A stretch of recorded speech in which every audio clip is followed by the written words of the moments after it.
విశ్లేషణ అనే ఈ కార్యక్రమం ద్వారా ఉన్నతమైనటువంటి దేవుని సంగతులను మహాజ్ఞానముగా నేర్చుకుంటున్నటువంటి మీ అందరికీ మన ప్రభువును రక్షకుడునైన యేసుక్రీస్తు వారి పేరిట నా హృదయపూర్వకమైన వందనములను తెలియజేయుచున్నాను. ఈ ప్రపంచానికి దేవుని వాక్యము యొక్క అవసరత చాలా ఉన్నతంగా ఉంది. కానీ ప్రపంచం దేవుని వాక్యాన్ని పట్టించుకోవటం లేదు. ప్రతి చోట దేవుని వాక్య ప్రకటనలు జరగాలి. ప్రతిరోజు ప్రతి మనిషి దేవుని వాక్యాన్ని వినాలి. దేవుని వాక్య ప్రకారం నడుచుకోవాలి. ఈరోజు మనుషులు ఏమనుకుంటున్నారంటే, దేవుని వాక్యాన్ని ఎప్పుడు పడితే అప్పుడు వినొచ్చులే, ఎప్పుడు పడితే అప్పుడు అంగీకరించచ్చులే, దేవుని కొరకు పరివర్తనను పొందటానికి ఇప్పుడు కంగారే ఉంది, లోకములో ఉన్నటువంటి ఆనందాలను మనం కోల్పోతున్నామేమో, లోకము వెనుక పరుగులు తీయవలసినటువంటి కాలం ఇది, చాలా వయసు అయిపోయిన తర్వాత మరణానికి ముందు దేవుని కొరకు ఆలోచించవచ్చులే అని కొంతమంది అభిప్రాయపడుతున్నారు. అనేక మందిలో దేవుని వాక్యమునకు విలువ లేకపోవడానికి ఇది ఒకానొక కారణం. ఇప్పుడే తొందరే ఉంది. దేవుని కొరకు ఇప్పుడే బ్రతికేయాలా? దేవుని కొరకు మంచి మంచి నిర్ణయాలను ఇప్పుడే తీసేసుకోవాలా? అలా నేను ఇప్పుడే దేవుడు అని దేవుని వెనక తిరిగితే, దేవుని మార్గంలో కనుక నడుచుకుంటే నేను లోకాన్ని చాలా కోల్పోతాను కదా. ఏ వయస్సులో ఆనందించవలసినటువంటి సంగతులను ఆ వయస్సులోనే మనము ఆనందించాలి. మనం ముసలైపోయిన తర్వాత, వృద్ధాప్యంలోనికి వెళ్ళిపోయిన తర్వాత ఇప్పుడున్నటువంటి ఈ సంతోషాలను ఆనందాలను అప్పుడు అనుభవించలేం కదా అని చెప్పి వారు దేవుని వాక్యాన్ని చాలా చిన్నచూపు చూస్తూ ఉంటారు.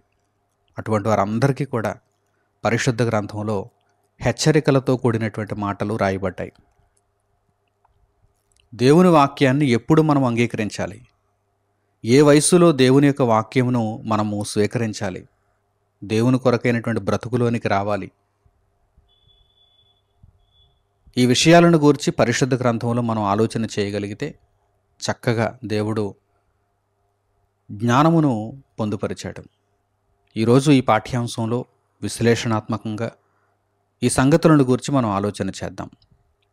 మొట్టమొదట యెషయా గ్రంథము 55వ అధ్యాయము 6వ వాక్యాన్ని మీరు చూడండి. పరిశుద్ధ గ్రంథంలో దేవుడు పొందుపరిచినటువంటి ఈ అద్భుతమైనటువంటి వాక్య భాగాన్ని మీరు చూడండి. యెషయా గ్రంథము 55వ అధ్యాయము 6వ వాక్యం.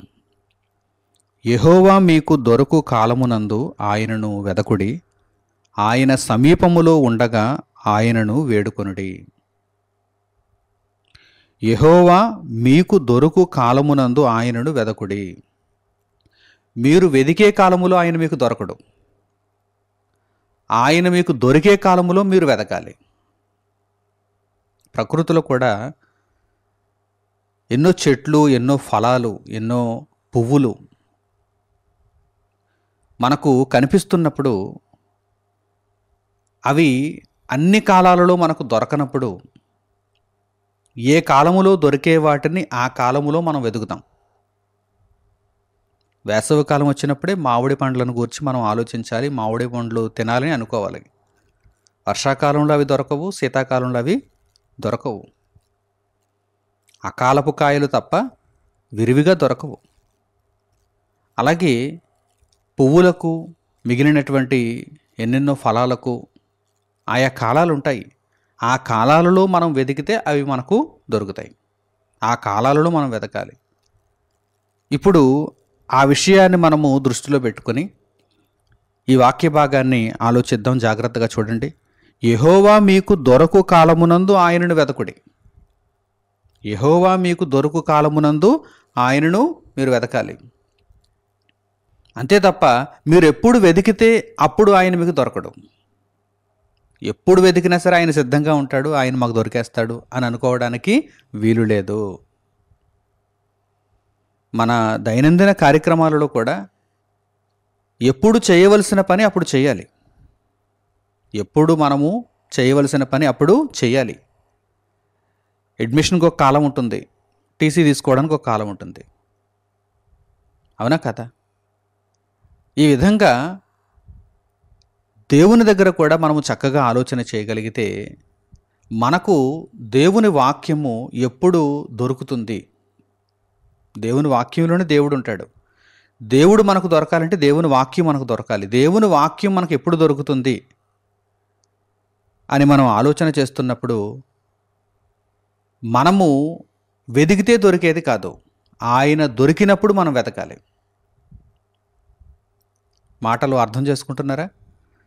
దేవుడు మీకు దొరుకుతున్నప్పుడు, దేవుడు మీకు అందుబాటులోనికి వచ్చినప్పుడు మీరు వెతకాలి. అప్పుడు కూడా మీరు వెతకాలి. ఆయన మీ ఎదుటికి వచ్చేసి ప్రత్యక్షం అవ్వడు. మీరు వెతకి ఆయనను కనుగొనాలి. మీరు పరిశీలించి తెలుసుకోవాలి. మీరు ప్రయాసపడి దేవుని జ్ఞానాన్ని పొందాలి. దేవుని ఎడల భయభక్తులు కలిగి ఉండడం అంటే అది చిన్న విషయం కాదు. అన్ని సంగతులలో కూడా మనలను మనమే తగ్గించుకొని దేవుణ్ణి మెప్పించాలి. దేవుని వాక్యమునకు అనుకూలంగా మనము ప్రవర్తించాలి. చూడండి, ఈ మాటలను చూడండి. యెహోవా మీకు దొరుకు కాలమునందు ఆయనను వెదకుడి. ఇప్పుడు దేవుని వాక్యం మీకు వినిపిస్తుంది.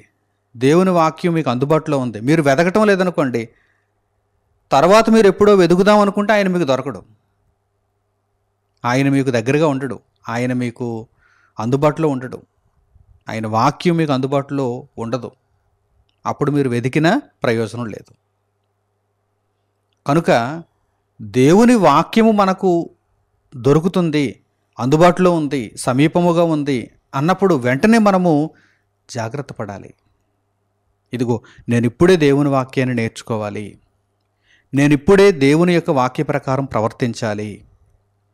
నేనిప్పుడే నిత్యత్వాన్ని నేను సిద్ధం చేసేసుకోవాలి. క్రీస్తు యేసు ప్రభువులో నిత్యత్వ ప్రవేశమును నా కొరకు నేను సిద్ధం చేసేసుకోవాలి. నేనిప్పుడే జీవగ్రంథమందు నా పేరును లిఖింపజేసుకోవాలి. నేనిప్పుడే దేవుని పట్ల భయభక్తులు కలిగి జీవించాలి. లోకము దాని ఆశ అంతయు గతించిపోవునది.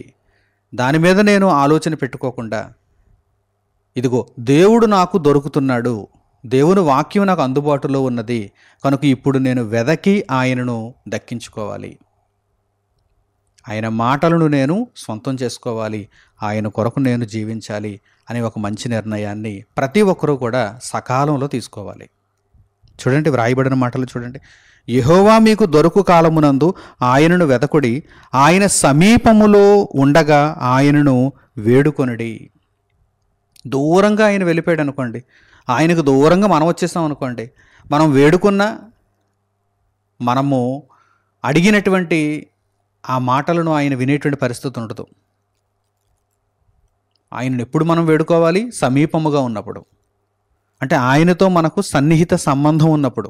సమీపముగా అంటే ఇక్కడ దూరాన్ని బట్టి కాదు.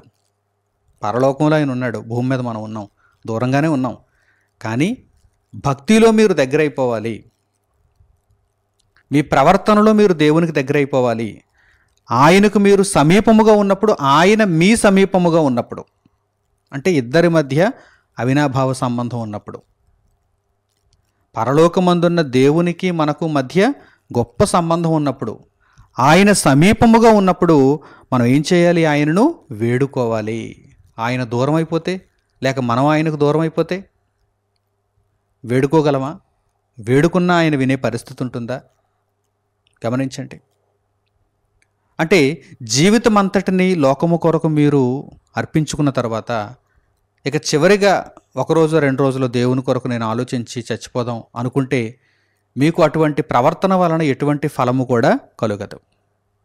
దేవుని వాక్యము ఎప్పుడైతే మీ చెంతకొచ్చిందో, ఆయన ఎప్పుడైతే మీకు దొరుకుతున్నాడో, ఆయన వాక్యం ఎప్పుడైతే మీకు అందుబాటులో ఉన్నదో, ఆయన ఎప్పుడైతే మీకు సమీపముగా ఉన్నాడో, అప్పుడే మీరు ఆయనను వెతకాలి, మీరు ఆయనను వేడుకోవాలి.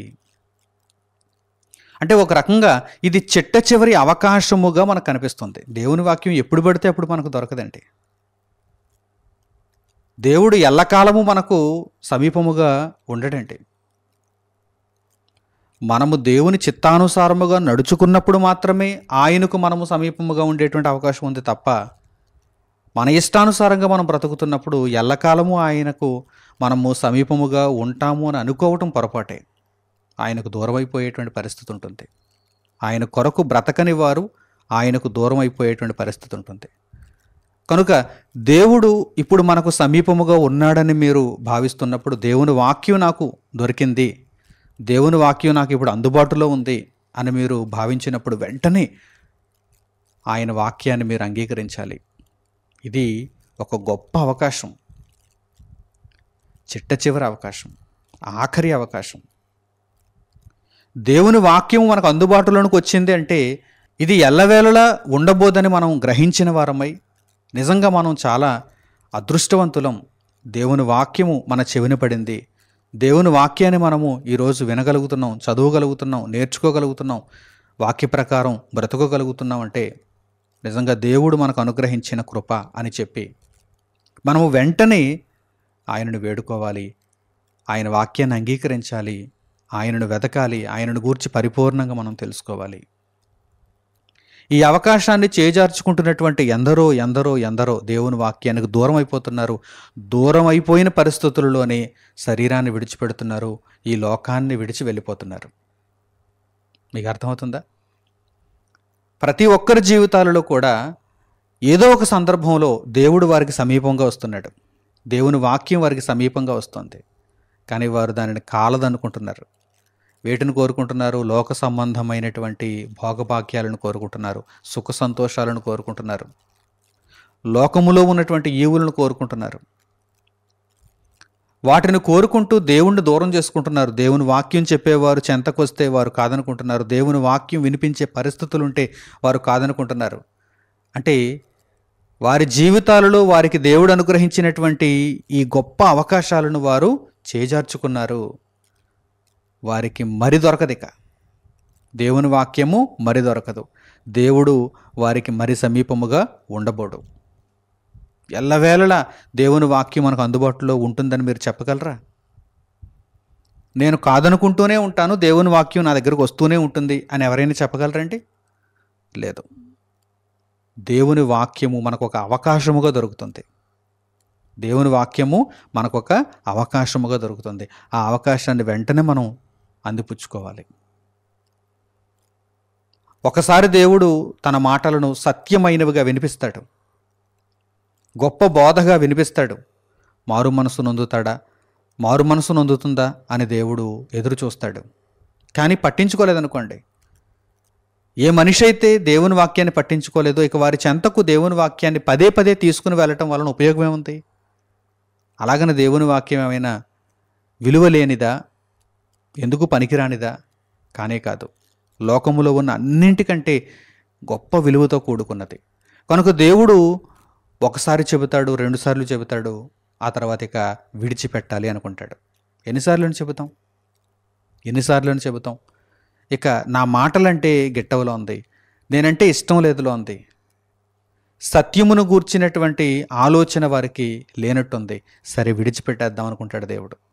అలా విడిచిపెట్టాడంటే మీరెంత వెదకినా ఆయన దొరకడు, మీరెంత వేడుకొనినా ఆయన సమాధానాన్ని ఇవ్వడు. కనుక ప్రియులారా, దేవుని వాక్యము మన చెంత ఉన్నప్పుడు, మనకు అందుబాటులో ఉన్నప్పుడు మనము దేవుణ్ణి వేడుకోవాలి, దేవునికి దగ్గరైపోవాలి, దేవునికి భక్తులమైపోవాలి, దేవుని చిత్తమును నెరవేర్చే వారముగా మనము మారిపోవాలి. ఈ విషయాన్ని యోబు గ్రంథంలో నీతిమంతుడు పలుకుతున్నాడు. చూడండి, దేవుడు మనిషిని ఎన్నిసార్లు తన వాక్యము చేత సంధిస్తాడు, ఎన్ని పర్యాయములు దేవుడు మనిషిని తన వాక్యము చెంతకు ఆహ్వానిస్తాడు? చాలా తక్కువ పర్యాయములు. ఆ అవకాశాలు వచ్చినప్పుడు మనిషి వెంటనే అందిపుచ్చుకోవాలని ఈ వాక్య భాగం ద్వారా కూడా మనం తెలుసుకోవచ్చు. చూడండి, యోబు గ్రంథము 33వ అధ్యాయము 14వ వాక్యం. యోబు గ్రంథము 33వ అధ్యాయము 14వ వాక్యం. దేవుడు ఒక్కమారే పలుకును, 2 మారులు పలుకును, అయితే మనుష్యులు అది కనిపెట్టరు. చూస్తారా, దేవుడు ఒక్కమారే పలుకునంటే ఆయన చాలా స్వల్పంగా మాట్లాడతాడు, చాలా స్వల్పంగా. ఏమంటే మనిషి జీవితంలో మనిషికి దేవుని వాక్యం వినిపించేటువంటి సందర్భాలు ఎన్ని ఎదురవుతాయి? ఒక్కసారి లేక 2 సార్లు. అది కనిపెట్టావా నీవు ధన్యుడు అయిపోతావు. చాలామంది కనిపెట్టరు, అనేక మంది కనిపెట్టరు, అనేక మంది పట్టించుకోరు. చూడండి, వ్రాయబడిన మాటలు చూడండి. దేవుడు ఒక్క మారే పలుకును, 2 మారులు పలుకును. ఒక్క మారు లేదంటే 2 మారులు. అయితే మనుషులు అది కనిపెట్టరు. మనుషులు అది కనిపెట్టరు. ఇది దేవుని స్వరం, ఇది దేవుడు నాతో మాట్లాడుతున్నటువంటి సందర్భం అని అందరూ గ్రహిస్తున్నారు. ఒక బోధకుని ద్వారా దేవుడు మాట్లాడుతున్నప్పుడు నీ జీవితములో నీవు ఏ విధముగా ఇక మీదట బ్రతకాలి అనేటువంటి విషయాన్ని గురించి దేవుడు అక్కడ నిన్ను ప్రశ్నిస్తున్నప్పుడు నీవు దేవుని వైపు తిరుగుతున్నావా? దేవునికి సమాధానం చెబుతున్నావా? దేవుని మాటకు ప్రతిస్పందిస్తున్నావా? లేదా ఆ బోధకులు ఎప్పుడు ఇలాగ చెప్పుకుంటూనే ఉంటారు, దేవుని వాక్యాన్ని ప్రకటించడమే వారి యొక్క ఉద్యోగంలా ఉంది, వారికి ఇది ఒక జీవనాధారమేమో, కనుక వారు ఎప్పుడు అలా చెబుతూనే ఉంటారు, నేను ఎప్పుడు ఇలాగ వింటూనే ఉంటాను, ఎప్పుడు దేవుని వాక్యం నాకు అందుబాటులోనే ఉంటుంది, ఇప్పుడేం తొందర లేదు మారడానికి, తర్వాత చూసుకుందాంలే అని నీవు అనుకుంటున్నావా? అయితే ఇక దేవుడు నీతో మాట్లాడను అంటాడు. దేవుడు ఒక్క మారే పలుకును, ఆయన 2 మారులు పలుకును. అయితే మనుష్యులు అది కనిపెట్టరు. మనుష్యులు అది కనిపెట్టరు. ఒక నరుడు నీతో మాట్లాడుతున్నాడు అనుకుంటున్నావా? దేవుడు నీతో మాట్లాడుతున్నాడు. దేవుని మాటలు ఇవి, దేవుని స్వరం ఇది, దేవుని ఆంతర్యం ఇది, దేవుని గూర్చినటువంటి సంగతులు ఇవి, లోకానికి సంబంధించినటువంటి మాటలు కావివి. కనుక దేవుడు మాట్లాడుతున్నప్పుడు, దేవుని వాక్యమును ఆయన అనుగ్రహిస్తున్నప్పుడు నీ వెంటనే అలర్ట్ అయిపోవాలి. దేవుడు మాట్లాడుతున్నాడు, దేవుడు మాట్లాడుతున్నాడు, నేను ప్రతిస్పందించాలి, దేవుడు నన్ను ప్రశ్నిస్తున్నాడు, నేను వెంటనే సమాధానం చెప్పాలి, నన్ను నేను దేవునికి సమర్పించుకోవాలి, నాలో ఉన్న చెడుతనమును గూర్చి ఆయన నన్ను గద్దిస్తున్నాడు, నేను వెంటనే ఆ చెడుతనమును విడిచిపెట్టాలి, నేను నీతిపరుడనుగా మారాలి అని ఎప్పుడైతే మీరు నిర్ణయాలు తీసుకుంటారో అప్పుడు మీరు దేవుణ్ణి వెతికినట్టు. అప్పుడు మీరు దేవుణ్ణి వెతికినట్టు. లేదంటే మీరు దేవునికి దూరం అయిపోతున్నారని అర్థం. అలా దూరం అయిపోయినటువంటి పరిస్థితులలో మీరు ఎంత మొర్రపెట్టినా ఆయన వినడు. మనము దేవునికి దగ్గరగా ఉండాలి అంటే ఆత్మీయ జీవితంలో మనము దేవునికి అనుసంధానం అవ్వాలి. మనము వేడుకుంటే ఆయన మన మాట వినే పరిస్థితులలో ఎల్లప్పుడూ మనం ఉండాలి. అలా ఉండాలంటే మనం కనిపెట్టాలి. దేవుడు మనతో మాట్లాడుతున్నప్పుడు మనము కనిపెట్టాలి. అందుచేతనే అంటున్నాను, ఇది ఆఖరి అవకాశం. దేవుని మాటలు మనకు వినిపిస్తున్నాయి, దేవుని కొరకు మనం బ్రతకడానికి అవకాశాలు దొరుకుతున్నాయి అన్నప్పుడు వెంటనే ఆ అవకాశాలను అందిపుచ్చుకోవాలి. ఆఖరి అవకాశాలు. నేను ఈ అవకాశాన్ని చేజార్చుకుంటే మరలా నాకు దొరకదేమో, దేవుడు నాకు దొరకడేమో, కనుక ఆయన దొరుకుతున్నప్పుడు నేను వెతకాలి, కానీ నేను ఎప్పుడు వెతికినా ఆయన దొరుకుతాడులే అని మాత్రం అనుకోకూడదు అని చక్కగా జ్ఞానాన్ని నేర్చుకోగలిగితే దేవుడు ఎంత గొప్పవాడో, దేవుని మాటలు ఎంత ఉన్నతమైనవో మీకు అర్థమవుతుంది. దేవుడు మీకు దొరికేటువంటి ఆ అవకాశం ఎంత ఉన్నతమైనదో మీకు గ్రహింపులోనికి వస్తుంది. అందుకే ప్రసంగి గ్రంథంలో ఏమంటున్నాడు, జ్ఞాని ఏమంటున్నాడు చూడండి. ప్రసంగి గ్రంథంలో 12వ అధ్యాయము 1వ వాక్యం నుండి మీరు చూడగలిగితే, ప్రసంగి గ్రంథము 12వ అధ్యాయము 1వ వాక్యము నుండి మీరు గమనించండి. దుర్దినములు రాకముందే, దుర్దినములు అంటే ఏమిటి? దేవుడు మీకు దూరం అయిపోయాడు, అవి దుర్దినములు. దుర్దినములు అంటే ఏవో ఇక మరి ఇతరమైనటువంటి నిర్వచనాలను మీరు చెప్పకండి. దుర్దినములు అంటే దేవునికి మనిషి దూరం అయిపోతే అదే దుర్దినం. దేవుడు మనిషి దగ్గరగానే ఉంటే, అంటే మనిషితో దేవుడు అనుసంధానంలో ఉంటే అది మంచి దినం, మంచి కాలం, మంచి సమయం. దుర్దినము అంటే దేవుడు దూరం అయిపోయాడు అనమాట. ఒక మనిషి జీవితంలో దుర్దినం అంటే దేవుడు లేడు, ఆ మనిషి జీవితంలో దేవుడు లేడంటే అదే దుర్దినం. చుట్టూ వెండి బంగారాలు, ఆస్తిపాస్తులు, దాసదాసీలు ఎంతమంది ఉన్నా కానీ దుర్దినము అని ఒక మనిషిని గూర్చి, ఒక మనిషి జీవితంలో దుర్దినం వచ్చింది అని మనం చెప్పాలి అంటే దేనిని బట్టి చెప్పగలం? ఆ మనిషి జీవితంలో దేవుడు లేడు, అయితే దుర్దినమే. నీకు పదవి ఉండొచ్చు, నీకు అధికారం ఉండొచ్చు, నీ చుట్టూ ధనం ఉండొచ్చు, అనేక మంది నీకు సేవ చేస్తూ ఉండొచ్చు, నీవు తినడానికి తిండి, కట్టుకోవడానికి బట్టలు, ఉండడానికి నివాసాలు, ఎన్నెన్నో ఉండొచ్చు. దేవుడు నీ జీవితంలో లేడా? అయితే నీకు ఆ రోజులు చెడ్డ రోజులే, దుర్దినములే.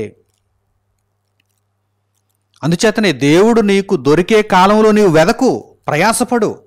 అంతే తప్ప దేవునికి నీవు సమయాన్ని ఇవ్వకు. మరో సమయంలో రా, నా జీవిత చరమాంకంలో రా, నేను ఇంకా ఒక 80 ఏళ్ళు 90 ఏళ్ళు బ్రతికేస్తాను కనుక లాస్ట్లో రా, అప్పుడు చూద్దాం. భక్తి, ఆధ్యాత్మికత, ప్రార్థనా జీవితం అప్పుడు చూద్దాంలే, ఇప్పుడు నాకు తీరిక లేదు, లోకాన్ని అనుభవించాలి అని నీవు అన్నావా, దేవునికి నీవు దూరం అయిపోతున్నావు. దేవునికి నీవు దూరం అయిపోతున్నావు. దేవునికి నీవు దూరం అయిపోతున్నావు అంటే నీ జీవితంలో దేవుడు లేడు అంటే నీకెన్ని ఉన్నా కానీ నీ జీవితం చీకటితో నిండిన జీవితమే. దుర్దినాలు వచ్చేసాయి అంటున్నాడు. చూడండి, దుర్దినములు రాకముందే మేలుకో.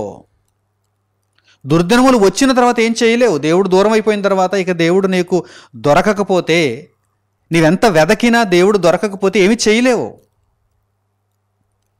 కనుక దుర్దినములు రాకముందే, ఇప్పుడు వీటి యందు నాకు సంతోషము లేదని నీవు చెప్పు, సంవత్సరములు రాకముందే అంటున్నాడు. చూడండి, అంటే ఒకప్పుడు నీవు అనుకున్నావు వీటి యందు నాకు సంతోషం ఉంది అనుకున్నావు, డబ్బు ఉంటే చాలు కదా అనుకున్నావు. ఒకప్పుడు నా చుట్టూ ఆస్తిపాస్తులు, ఈ అధికారం, ఈ చుట్టూ నాకు సేవ చేసేటువంటి మనుషులు, నన్ను పొగిడేటువంటి వారు, వీరందరూ ఉంటే నాకు చాలు కదా, దేవునితో పనేంటి అని నీవు అనుకుని ఉండొచ్చు.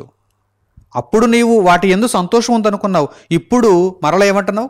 ఇప్పుడు వీటి యందు నాకు సంతోషము లేదని నీవు చెప్పు, సంవత్సరములు రాకముందే. అంటే చీకటిలోనికి వెళ్ళిపోయావు, దేవునికి పూర్తిగా దూరం అయిపోయావు, నిత్య నాశనానికి కొనిపోబడ్డావు.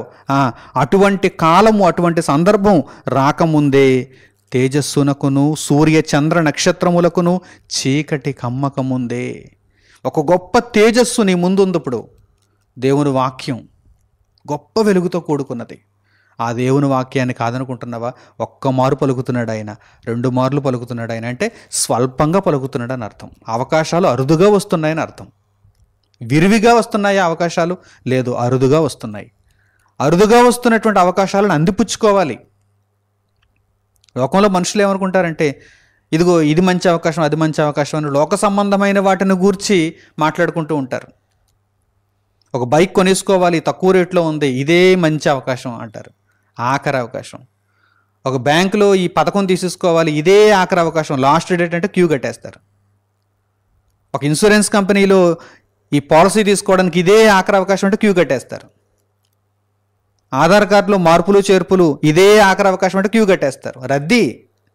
రద్దీగా ఉంటుంది. ఇవన్నీ లోక సంబంధమైనవి. ఆపసోపాలు పడతారు. ఏమండి, ఎంత కష్టం ఎదురైనా సరే అక్కడ లైన్లో నిలబడతారు. మరి దేవుని కొరకు ఎప్పుడైనా అటువంటి ఆలోచన నీలో ఉన్నదా? దేవుడు నాకు అరుదైన అవకాశాన్ని అనుగ్రహించాడు, ఆయన మాటలు వినేటువంటి అవకాశాన్ని దయచేశాడు, ఆయన కొరకు నేను పరివర్తనను ఉండేటువంటి అవకాశాన్ని దయచేశాడు. ఇవి ఏటెళ్ల కాలం రావు. దేవుడు నాకు దొరికినప్పుడు నేను వెతకాలి, అంతే తప్ప నేను ఎప్పుడు వెతికినా దేవుడు దొరుకుతాడు అనుకోవడం అది అజ్ఞానం అని నీవు గ్రహించగలిగితే, ఆయన సమీపములో ఉండగా నేను వేడుకోవాలి, ఆయనకు నేను దూరం అయిపోతే వేడుకొని ప్రయోజనమే ఉంది అని నీవు తెలుసుకోగలిగితే, దేవుడు చాలా అరుదుగా నాతో మాట్లాడతాడు అని నీవు గ్రహించగలిగితే వెంటనే మార్పు నొందుతావు. ఇక తడవు చేయవు, వెంటనే మార్పు నొందుతావు. అది ఏ సమయమైనా కానీ, ఎటువంటి పరిస్థితి అయినా కానీ నువ్వు వెంటనే మారు మనస్సు పొందుతావు, దేవుని కొరకు బ్రతుకుతావు. ఇక్కడ చెబుతున్నాడు, జ్ఞాని చెబుతున్నాడు చూడండి, దుర్దినములు రాకముందే. దుర్దినములు వచ్చాయంటే ఏం చేయలేవు, ఏమీ చేయలేవు. నాకు సంతోషము లేదని నీవు చెప్పు, సంవత్సరములు రాకముందే. ఇప్పుడు వీటి యందు నాకు సంతోషం లేదు అని నువ్వు చెబుతావు, ఎప్పటికైనా చెబుతావు. అటువంటి సంవత్సరములు నీకు రాకముందే తేజస్సు, దేవుని వాక్యపు తేజస్సు, ఆ తేజస్సునకు చీకటి కమ్మకముందే, సూర్య చంద్ర నక్షత్రములకు చీకటి కమ్మకముందే, వాన వెలిసిన తర్వాత మేఘములు మరల రాకముందే. వాన వెలిసిపోయింది, మరల మేఘాలు వచ్చేస్తాయి, మరలా వాన వస్తుంది. అలా మరలా ఆ మేఘములు రాకముందే. అంటే నీకు అవకాశం ఉన్నప్పుడే, దేవుడు ఆ అవకాశాన్ని నీకు అనుగ్రహించినప్పుడే నీవు అందిపుచ్చుకోవాలి. అంతే తప్ప నీవు అవకాశాలను ఇవ్వడం కాదు దేవునికి. గుర్తుపెట్టుకోండి, దేవునికి మీరు అవకాశాలు ఇవ్వలేరు ఎప్పుడు కూడా. దేవుడే మీకు అవకాశాలను ఇస్తున్నాడు. అవి చాలా అరుదుగా వస్తాయి. ఈ అరుదైన అవకాశాలను మీరు వెంటనే అందిపుచ్చుకోవాలి. అదే భక్తి, అదే దేవుని పట్ల మీరు కలిగి ఉండే ప్రేమ, అదే దేవుని మాటకు మీరు లోబడడం, అదే దేవునికి మీరు చూపే భయం. ఇవేవి మీలో దేవుడు కనుగొనలేదంటే మిమ్మల్ని పక్కకు దోసేస్తాడు. అంటే మీ వలన ఇక దేవునికి ప్రయోజనం లేదు, దేవుడు మిమ్మను విడిచిపెట్టేస్తాడు. దేవుడు వదిలేశాడంటే ఇక అంతే, అయిపోయింది, జీవితం అయిపోయింది. అటువంటి పరిస్థితి రాకముందే నీకు దేవుడు చక్కని అవకాశాన్ని అరుదుగా దయచేసినప్పుడే నీవేం చేయాలి? నీ బాల్య దినముల యందే అన్నాడు. అందుకే చూడండి, ఎప్పుడో వృద్ధాప్యంలోకి వెళ్ళిపోయిన తర్వాత అప్పుడు చూసుకుందాంలే, ఇప్పుడంతా లోకాన్ని అనుభవించేద్దాం అనుకునేటువంటి ప్రతి ఒక్కరికి కూడా ఈ మాట చెంపపెట్టు. నీ బాల్య దినములందే. ఎవరికి ఇస్తున్నావు? నీ యవ్వనాన్ని, నీ బాల్యాన్ని, నీ మంచి వయస్సును ఎవరికి ఇస్తున్నావు? లోకానికి ఇస్తున్నావా? లోక సంబంధమైన కార్యకలాపాలకు ఇస్తున్నావా? దేవుని వాక్యం చదవటం లేదా? ప్రార్థనా జీవితం లేదా? సువార్త సేవా జీవితం లేదా? నీవు బలవంతుడుగా ఉన్నప్పుడు, నీవు యవ్వనుడుగా ఉన్నప్పుడు, నీవు తెలివిగా ఆలోచించగలిగినప్పుడు, నీ అవయవాలన్నీ చక్కగా ఆరోగ్యంగా పనిచేస్తున్నప్పుడు నీవు దేవుని కొరకు కష్టపడవలసిన వాడుగా ఉన్నావు. ఈరోజు ఎంతోమంది యవ్వనస్తులు లోకానికి అర్పితమవుతున్నారు. బాల్యము నుండి లోకమునకు అలవాటైపోతున్నారు. ఆ లోకము వారిని చెడదీస్తుంది, పనికి మాలిన వారిగా చేస్తుంది. ఏ యవ్వనస్తులైతే దేవునికి కావాలో ఆ యవ్వనస్తులను ఈరోజు అపవాది అయిన వాడు వాడికి చెరపట్టుకుని తీసుకుని వెళ్ళిపోతున్నాడు, బందీలుగా తీసుకుని వెళ్ళిపోతున్నాడు. ఈరోజు క్రైస్తవ కుటుంబాలలో కూడా, అంటే తల్లిదండ్రులు యేసుక్రీస్తు ప్రభువును విశ్వసించిన వారుగా ఉన్నటువంటి కుటుంబాలలో కూడా పిల్లలు ఏ విధంగా తయారైపోతున్నారు? అప్పుడే దేవుడా, అప్పుడే భక్త, అప్పుడే దేవుని పని వద్దులే అనుకుంటున్నారు. బహు తక్కువ మంది దేవుని కొరకు ఆలోచిస్తున్నారు, బహు తక్కువ మంది దేవుని పనిలో ఉంటున్నారు. ఓ యవ్వనుడా, ఓ యవ్వనస్తురాలా, మీరు దేవుని కొరకు బ్రతకవలసిన వారుగా ఉన్నారు. దేవుడు మీకు అరుదైన మంచి అవకాశాన్ని దయచేశాడు. మీ బాల్యదినములందు మీరేమి చేయాలో చూడండి. నీ బాల్యదినములందే నీ సృష్టికర్తను స్మరణకు తెచ్చుకొనుము. అంటే మైండ్లో పెట్టుకో దేవుణ్ణి. నీ సృష్టికర్తను నీ బాల్యదినములు యందే స్మరణకు తెచ్చుకొనుమంటే అర్థం ఏంటి? దేవుడు నాకు గుర్తున్నాడులే అని చెప్పి మరలా లోకంలోనికి వెళ్ళిపోవడం కాదు. మైండ్ నిండా దేవుని నింపుకోవాలి. నీ ఆలోచనలలో దేవుడు నిండిపోవాలి. దేవుని కొరకు ఏం చేద్దాం, ఏం చేయగలం అని నిరంతరం ఆలోచన చేయాలి. అప్పుడు దేవుడు నీకు చక్కని ఆలోచనను దయచేస్తాడు. దేవుని దగ్గర నీవు నిరంతరం విధేయతతో జీవించాలి. తండ్రి, నీ వాక్యాన్ని నేర్చుకుంటాను, ఇది మంచి సమయం, నీవిచ్చినటువంటి ఈ అవకాశాన్ని నేను అందిపుచ్చుకుంటాను, నీ జ్ఞానమును నేను నేర్చుకుంటాను అని ఒక మంచి నిర్ణయం తీసుకోవాలి. నీ బాల్యదినముల యందు నీవు నీ సృష్టికర్తను జ్ఞాపకమునకు తెచ్చుకోవాలి, స్మరణకు తెచ్చుకోవాలి. అంటే అర్థం ఏంటి? నీ బాల్యదినముల యందు నీవు దేవుని కొరకు చక్కగా నేర్చుకోవాలి, దేవుని జ్ఞానమును నీవు నేర్చుకోవాలి. ఎంతోమందికి దేవుని గురించినటువంటి విజ్ఞాన విషయాలు తెలియదు. ఆదికాండము మొదలుకొని ప్రకటన గ్రంథం వరకు ఎన్ని పుస్తకాలు ఉన్నాయి, ఆ పుస్తకాలలో ఏముంది, ఈ రెండు నిబంధనలలో దేవుడు పొందుపరిచినటువంటి నిగూఢమైనటువంటి సత్యములేమిటి, పరమార్థములేమిటి తెలుసుకోగలుగుతున్నారా? తమ సమయాన్ని వ్యర్థంగా గడుపుకుంటున్నారు. వ్యర్థమైన వాటి కొరకు ఈరోజు సమయాన్ని వెచ్చిస్తున్నారు. అలా ఉండడానికి వీలు లేదు. నీ బాల్యదినములందే నీవు నీ సృష్టికర్తను స్మరణకు తెచ్చుకోవాలి. ఇది ఆఖరి అవకాశం. తల్లిదండ్రులారా, మీ పిల్లలకు బుద్ధి చెప్పండి. ఇదిగో, వ్యర్థమైన వాటి యందు మీ మనస్సు ఉంచకుండా దేవుని వాక్యములోనికి మీరు రావాలని మీ పిల్లలను హెచ్చరించండి. అలాగే పిల్లలుగా ఉన్నవారులారా, యవనస్తులుగా ఉన్నవారులారా, ఇప్పటికే ఎంతో సమయాన్ని మీరు లోకము కొరకు వెచ్చించామని బాధపడుతూనే దేవుడిచ్చినటువంటి అవకాశాన్ని అందిపుచ్చుకోండి. ఇక మీదట లోకము కొరకు కాదు, దేవుని కొరకు ఆలోచించాలనేటువంటి ఒక మంచి నిర్ణయాన్ని తీసుకోండి. దేవునిలో నిలబడినవాడు, దేవుని కొరకు బ్రతుకుచున్నవాడు ఎప్పటికీ చెడిపోడు. ఎందుకంటే వారికి దేవుని యొక్క కాపుదల ఉంటుంది, దేవుని యొక్క సంరక్షణ ఉంటుంది. దేవుని వాక్యము వెలుగుతో కూడుకున్నది. వారు ఎప్పుడు వెలుగులోనే ప్రయాణిస్తారు. ఇక వారికి చీకటి అనేటువంటి గమ్యం ఉండదు. వారు నిత్యత్వంలోనికే వెళతారు. వారి ఆత్మలను నిత్యజీవం వైపుగా వారు నడిపించుకుంటారు. కనుక ఇంత మంచి ప్రయోజనాన్ని ఇచ్చే దేవుడు అనుగ్రహించే అవకాశం ఎల్లప్పుడూ కూడా మనము చేజార్చుకోకూడదు. ఆ అవకాశాన్ని అందిపుచ్చుకోవాలి. దేవుని కొరకు చక్కగా మనం ముందుకు కొనసాగాలి. మంచి నిర్ణయాలు తీసుకుంటారని హృదయపూర్వకంగా కోరుకుంటూ ఈ సందేశముని ఇంతటితో నేను ముగిస్తున్నాను. తండ్రి అయిన దేవునికి ప్రార్థనలు ఏకీభవించండి. మహోన్నతుడును మహాపరిశుద్ధుడునైన మా కన్న తండ్రి, ఉన్నతమైనటువంటి మీ మాటల నిమిత్తం మా హృదయపూర్వకమైన కృతజ్ఞతాస్తుతులను మీకు తెలియజేస్తున్నాము. దేవా, లోకము కొరకు మనిషి ఎంతగానో ఆలోచిస్తున్నాడు. ఉన్నతమైనటువంటి మీ మాటల సారాంశాన్ని మనిషి గ్రహించలేకున్నాడు. మీరిచ్చే అవకాశములు అరుదుగా ఉంటాయని, అతి తక్కువగా ఎదురవుతాయని తండ్రి పరిశుద్ధ గ్రంథము ద్వారా మీ బిడ్డలను నేను హెచ్చరించాను. వారు హెచ్చరికలను జాగ్రత్తగా తీసుకున్నవారై ఇక మీదట ఏమాత్రము చిన్నచూపు చూడకుండా తండ్రి మీ వాక్యమునకు ఎక్కువైనటువంటి విలువనిచ్చి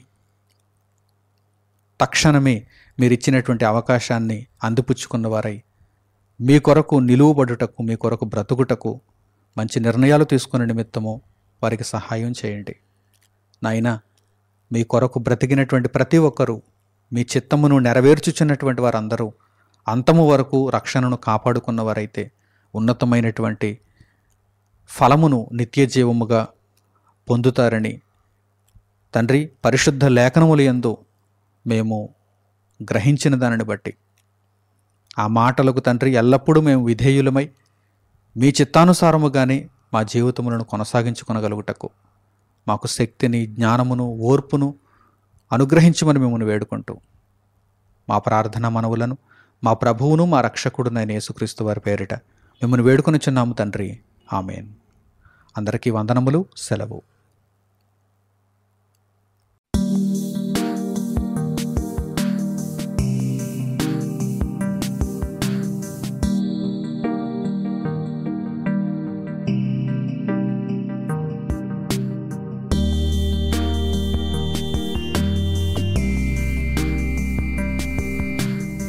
సహోదరులు మణికుమార్ గారు ప్రసంగించిన ఎన్నో ఆత్మ సంబంధమైన సంగతులను ఉచితంగా వీక్షించుటకు మా యూట్యూబ్ ఛానల్స్ను తప్పక దర్శించండి. మా సమాచారమును ఎప్పటికప్పుడు తెలుసుకొని ఆత్మీయ అభివృద్ధిని అందవలనంటే మా యూట్యూబ్ ఛానల్స్ను సబ్స్క్రైబ్ చేసుకోండి. సత్వర నోటిఫికేషన్ కొరకు సబ్స్క్రైబ్ బటన్ ప్రక్కన ఉన్న బెల్ సింబల్ను క్లిక్ చేయండి. మరిన్ని వివరాలకు మీరు సంప్రదించవలసిన మా ఫోన్ నంబర్స్ 8978414178 మరియు 8333927666. ధన్యవాదములు.